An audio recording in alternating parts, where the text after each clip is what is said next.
জুলাই গণঅভ্যুত্থানে ছাত্র জনতার হত্যাকারীদের ছাড় দেওয়ার কোনো সুযোগ নেই জানিয়ে আইন উপদেষ্টা ডক্টর আসিফ নজরুল বলেছেন, বাংলার মাটিতে স্বৈরাচার ও তার দোসরদের বিচার নিশ্চিত করা হবে।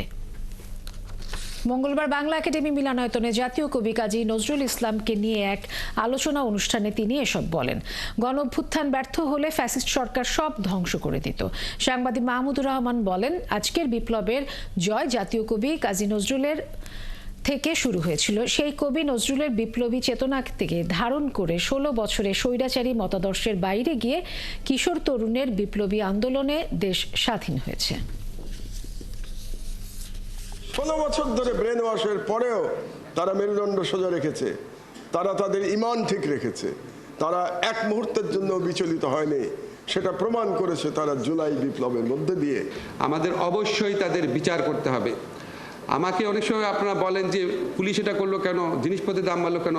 আমি আইনমন্ত্রী, আমার দায়িত্ব হচ্ছে একটা সুবিচার নিশ্চিত করা। সেটা করতে পারি নাকি দেখেন। যদি যতদিন বেঁচে আছি এই লক্ষ্য থেকে বিন্দু মাত্র বিচ্যুত হব না। যারা জুলাই হত্যাকাণ্ড করেছে অবশ্যই বাংলাদেশে তাদের বিচার হবে, অবশ্যই তাদের বিচার হবে।